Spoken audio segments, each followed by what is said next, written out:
अगर एक नवाब सतपाल तंवर के मरने से देश में लाखों करोड़ों नवाब सतपाल तंवर पैदा होते हैं तो मुझे मेरी मौत मंजूर है। अगर मेरी मौत से देश में क्रांति आती है तो मुझे मेरी लगते तैयार कर लो, अपने बैग पैक कर लो। आंदोलन का वक्त आ गया है, ऐलाने जंग हो गया है। ईवीएम के खिलाफ ऐलाने जंग हो चुका है। राजधानी दिल्ली में अनिश्चितकालीन बैठेंगे और सरकार की नाक में दम कर देंगे, दिल्ली पर चढ़ाई करेंगे। हम शहंशाह हैं, बादशाह हैं, राजा हैं। खुद बनाओगे आप? मैं क्या कह रहा हूं, हम शहंशाह हैं, राजा हैं, हम बादशाह हैं, नवाब हैं। हम किसी के अंडर में नहीं जाएंगे।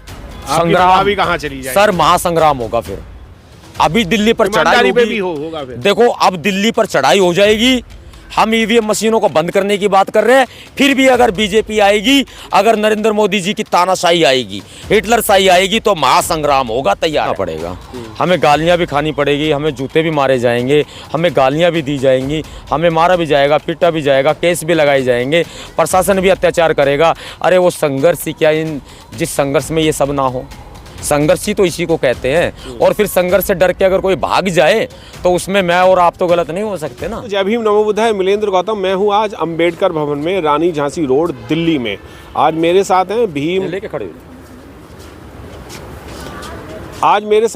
भीम सेना के राष्ट्रीय अध्यक्ष नवाब सतपाल तंवर, जिनकी कोई तारुफ का कोई जवाब नहीं है। पूरे भारत में ही फेमस हैं और अपनी बेबाक तरीके से बात करने पे ही ये जाने जाते हैं। मैं आपको बता दूं कि ईवीएम के चक्कर में अब नवाब सतपाल तंवर या तो फंस रहे हैं या फंसा रहे हैं। अब देखते हैं कि फंसते हैं या फंसा रहे हैं। आप ईवीएम के बारे में बहुत सारी बातें कर रहे हैं, लोगों को अलग अलग बयान दे रहे हैं और ईवीएम के लिए आप फाइट भी कर रहे हैं। क्या ये जो फाइट जो है और लोग भी जो फाइट कर रहे हैं, उसमें आपकी फाइट जो है वो अलग तरीके की है क्या? नहीं नहीं, अलग तरह की नहीं है। ऊपर करो दिलीप। ये फाइट अगेंस्ट ईवीएम जो लिखा है ये मिशन है और ये कई वर्षों से चल रहा है। मैं ये नहीं कह रहा कि सतपाल तंवर मैदान में आके ये कह रहा है कि जी मैं ही लड़ रहा हूँ। नहीं नहीं नहीं, जो भी ईवीएम के खिलाफ किसी भी रूप में इस आंदोलन से जुड़े हुए हैं उन सब से मेरा आह्वान है, अपील है कि सभी साथ आएँ, एकजुट होकर इस लड़ाई को लड़ेंगे। लेकिन टुकड़ों में लड़ने से कोई फ़ायदा नहीं है। एक दिन या कुछ घंटे जंतर मंतर पर या किसी अन्य जगह पर प्रदर्शन करके हम समाज की और अपनी एनर्जी को ख़राब कर रहे हैं, लॉस कर रहे हैं। उससे अच्छा ये होगा कि सारे इकट्ठे मिल करके।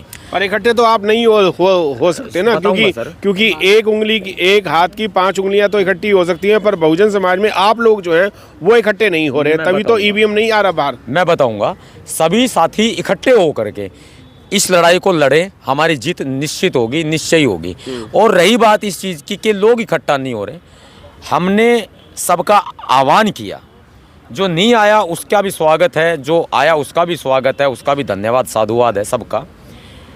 और लेकिन जो लोग किसी मजबूरी में नहीं आए, अदरवाइज हो सकता है जानबूझ करके नहीं आए, तो हो सकता है कि ऐसे संगठन के अगवा करता या नेतृत्व करता या किसी पार्टी दल के अगवा करता या नेतृत्व करना, या तो लड़ाई लड़ना चाहते हैं लेकिन अकेले लड़ना चाहते हैं, या फिर वो लड़ाई लड़ना चाहते हैं लेकिन वो खुद को आगे बढ़ाने की लड़ाई लड़ना चाहते हैं, ईवीएम के खिलाफ नहीं लड़ना चाहते हैं। मेरा ये मानना है, अगर किसी की लड़ाई ईवीएम से है, किसी न किसी रूप में भी है, समाज की है, देश की है, आगे आओ, हम आपके नेतृत्व में इस लड़ाई को लड़ेंगे। अगर फिर भी आप आगे नहीं आ रहे हैं तो हम पीछे नहीं रहेंगे, हम आगे आ चुके हैं। क्या कारण है कि सिर्फ दिल्ली में ही ये ईवीएम का विरोध हो रहा है, पूरे भारत में कहीं नहीं हो रहा? क्या दिल्ली में ही लोग ईवीएम से परेशान हैं, पूरे भारत में नहीं है? नहीं, हमने मथुरा में भी आज रैली निकलवा दी, उन्नाव की टीम ने आज रैली निकाल दी है, गुड़गांव में भी हमने ज्ञापन दिलवा दिया है, राजस्थान में भी हमने 5-6 जगहों पर जो है वो रैली निकलवा दी है। ईवीएम के खिलाफ पूरे देश भर में भीम सेना के भीम सैनिक और भीम सेना के की जो शाखाएं हैं वो पूरे तरह से कमर कस चुकी हैं। 130 करोड़ की जनसंख्या में से 30 करोड़ आपकी तरफ हैं और बाकी के 100 करोड़ की जो जनसंख्या है वो बीजेपी की तरफ है। तो क्या उन लोगों को आप धराशायी कर पाओगे, जिसमें कि आपके पास 30 करोड़ तो छोड़ो, 3 लाख भी छोड़ो, 3000 लोग भी नहीं हैं? सर लड़ाई लड़ने का मन बना लिया है तो परिणाम की चिंता नहीं है साहब हमें। जब हज़ारों आदमियों के सामने एक नवाब सतपाल तंवर लड़ेगा तो वो तो मार दिया जाएगा। मरने की भी चिंता नहीं है हमें, कुचल भी दिया जाएगा। अगर एक नवाब सतपाल तंवर के मरने से देश में लाखों करोड़ों नवाब सतपाल तंवर पैदा होते हैं तो मुझे मेरी मौत मंजूर है। अगर मेरी मौत से देश में क्रांति आती है तो मुझे मेरी मौत मंजूर है। आप ईवीएम के खिलाफ जो आप फाइट कर रहे हैं, उस फाइट को आप चुनाव आयोग के यहाँ पर जाकर के अनिश्चितकालीन धरना क्यों नहीं दे रहे हैं? आप ये 1-1 घंटे की 2-2 घंटे की प्रेस कॉन्फ्रेंस करते हैं या धरना प्रदर्शन करते हैं, फिर अपने घरों में चले जाते, तो ऐसे तो बात बनेगी नहीं ना। आज प्रेस मीडिया के साथियों को बुलाने का यही मकसद था, पूरे देश को बता दिया जाए राशन पानी इकट्ठा कर लो, कपड़े लत्ते तैयार कर लो, अपने बैग पैक कर लो, आंदोलन का वक्त आ गया है, ऐलाने जंग हो गया है। ईवीएम के खिलाफ ऐलाने जंग हो चुका है। राजधानी दिल्ली में अनिश्चितकालीन बैठेंगे और सरकार की नाक में दम कर देंगे, दिल्ली पर चढ़ाई करेंगे। कब चढ़ाई हो रही है सर? ये बस बहुत जल्दी। कोई डेट अभी फाइनल नहीं करी है? नहीं। यानी आपका भी अब बीजेपी की तरह ही हो गया है कि राम मंदिर बनाएंगे पर तारीख नहीं बताएंगे। देखिए, तारीख, समय, दिन वो होगा जिस दिन हम बैठ जाएंगे, उस दिन पूरे देश को मालूम चलेगा और आप सभी साथियों को भी बताया जाएगा कि हम बैठ गए हैं। अभी हमने लोगों को तैयारियों के लिए बोला है क्योंकि हमारा समाज गरीब है। जो लोग घरों में खाली हैं, जिनके पास काम नहीं है, वो तो तैयारी करेंगे ही। बाकी काम धंधे वाले लोग भी अपना छुट्टी लेंगे या फिर वो किसी तरह से अपना कुछ समय के लिए समाज में अपना योगदान देंगे, तो तैयारी भी करेंगे ना।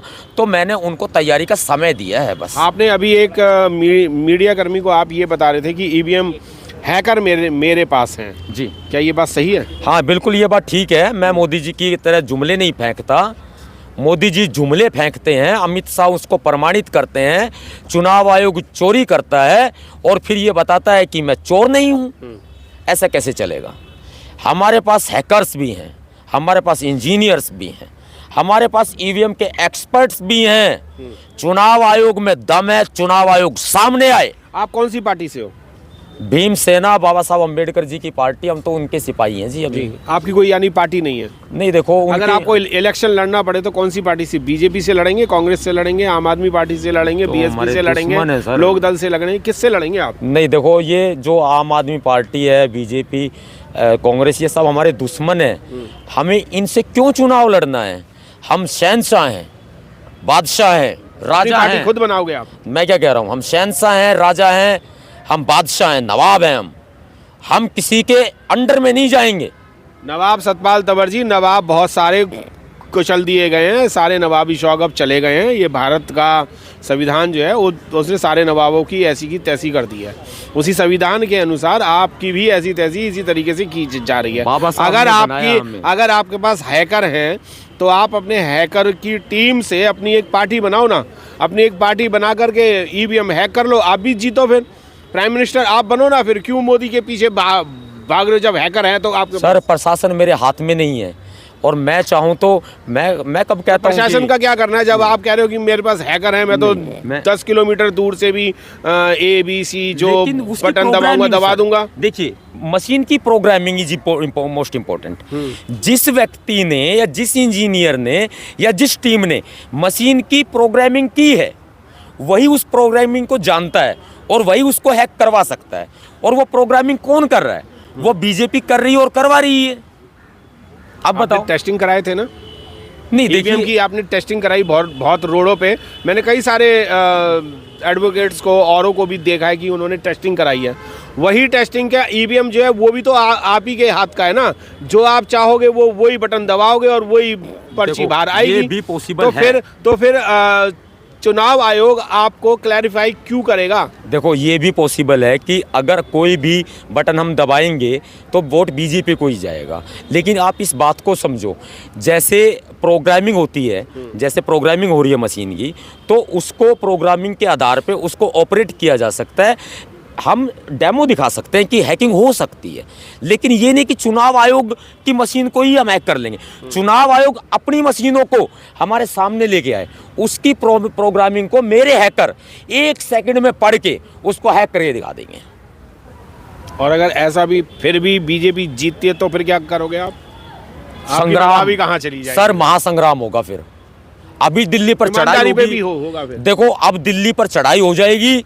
हम ईवीएम मशीनों को बंद करने की बात कर रहे हैं, फिर भी अगर बीजेपी आएगी, अगर नरेंद्र मोदी जी की तानाशाही आएगी, हिटलरशाही आएगी, तो महासंग्राम होगा, तैयार रहना। इस बार कौन आ रहा है? इस बार बीजेपी आ रही है, कांग्रेस आ रही है? बाबा साहब आ रहे हैं। बाबा साहब तो पहले से ही आए हुए हैं, नहीं ये सर, बताइए ना कौन आ रहा है? नहीं नहीं, अब बाबा साहब आ रहे हैं, क्योंकि बाबा साहब के बलबूते हम लड़ाई लड़ रहे हैं।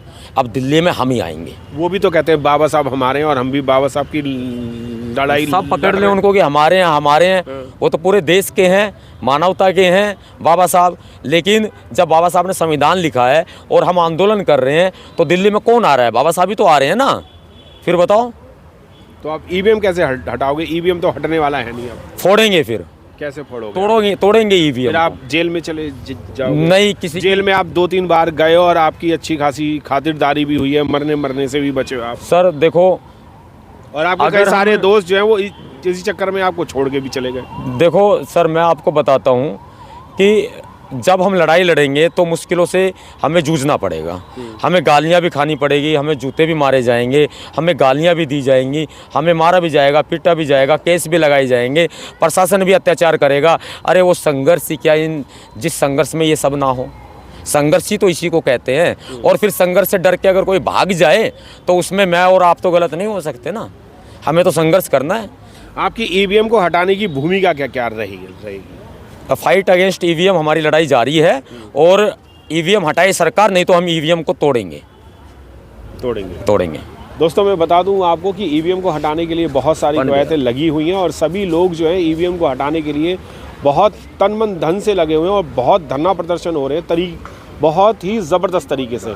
देखते हैं कि ईवीएम इस बार भी हटता है कि नहीं हटता और बीजेपी सरकार को ये लोग हटा पाते हैं कि नहीं हटा पाते। जय भीम, नमो बुद्धाय। मिलेंद्र गौतम, दिल्ली से।